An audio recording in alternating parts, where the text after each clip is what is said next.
What's going on, everybody? Doug Lane here, Fast Lane Car Care. Hey, today I wanted to give a little review. I guess, I don't know what it's been, a couple months, maybe 3 months since I've got this M12 Rover. And I'll show you kind of what I use it for primarily.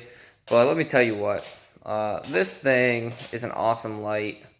It's got the magnet on the base, it's got the little clip. I put a little piece of tape over there so if I get any like metal junk, rust, or anything like that stuck to it, I can just peel that tape off. I don't have to worry about scratching anything.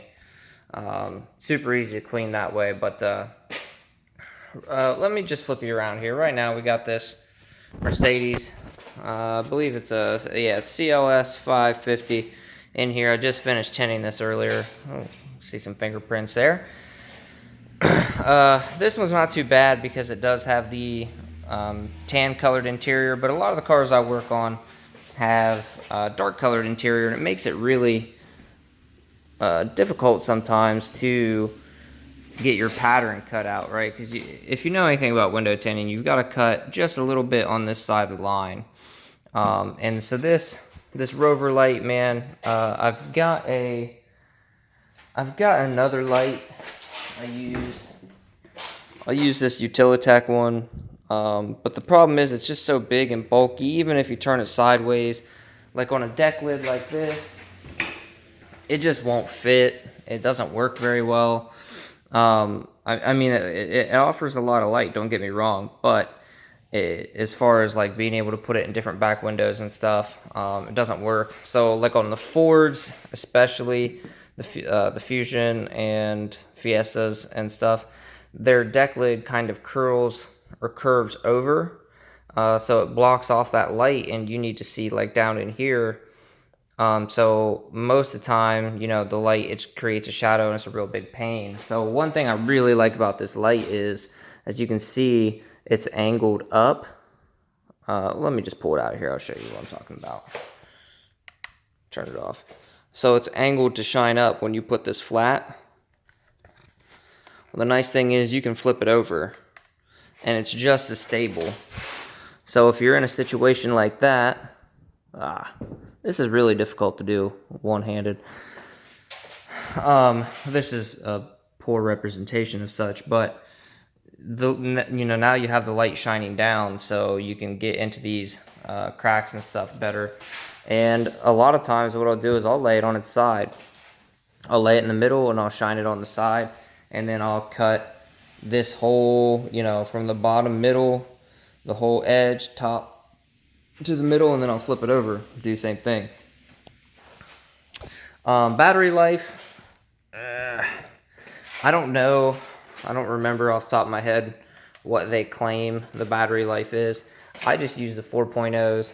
I got a 3/8 stubby impact kit, and it came with, the deal was you got the 2.0 battery it came with, and then you also got the 4.0 that it came with, but you buy from that particular vendor at that particular time, you get a free 4.0. So I just leave the 2.0 at home. I pretty much only take one battery. I don't even use a second battery. I can do a whole car most of the time. Once I set it up in the back window, I don't even turn it off until I'm ready to install that in the back window. So, I mean, just depends on how much time I want to spend. But I've probably done 2 or 3 cars on one battery before I've had to switch it out or charge it. Obviously, it just depends on how much you use it. If I'm using limo tint, that's really, really dark stuff. Sometimes I do need a little bit more light than just this, but for like 20% and lighter, it works perfect. I mean, and like, some places I go to, they just don't have very good lighting, so sometimes I'll leave it in the car and basically shine it out the window so I can see better to do all that. It just depends, but I mean, it really, really works great. Now, I will say this too, I use it for way more than just tinting windows. I've used it around the house several times. It's just a really great all-around light. It's not very heavy. It's got great battery life. A lot of mounting options if you need to stick it on something that's metal. I mean, it's really great. Now, I will say this. I bought this M12 Rover before I bought all my M18 tools. Now that I have both M18 and M12 tools, I would probably go ahead and get the M18 Rover because it has a detachable face. So this little black piece, it doesn't detach, I'm sorry, but it flips down. So that just gives you more options as far as, directing your light. It's a little bit bigger, obviously, but it is also about 500 lumens brighter on high, I believe. This one is supposed to be 1,000, if I remember correctly, and the M18 is 1,500 on high. I pretty much only use this on high. If you're going to use it inside, you might turn it down, but really, really a great light. If you don't have the M18 batteries, you only have the 12, and you're wanting to potentially get one of these, I say go for it. I mean, if you have the money to do it, go for it. You'll use it for way more stuff than what you think, like, right off the bat. I mean, you can lay it under the car when you're changing the oil. It just makes life a lot easier. All kinds of stuff like that.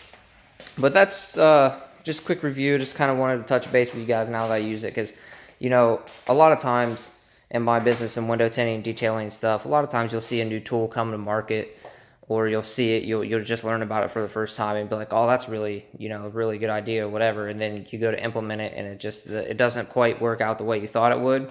This is one of those tools that I bought it for one specific thing, and it's like, wow, it's so good at that. I use it for a bunch of other different things too. So just want to touch base with you guys, let you guys know how I feel about it. Definitely worth the money, in my opinion. Would I run out and buy the whole M12 platform just for that light?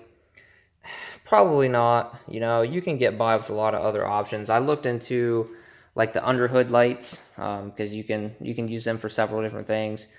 But for $200 or $300 for a really good one, it just didn't really make a lot of sense.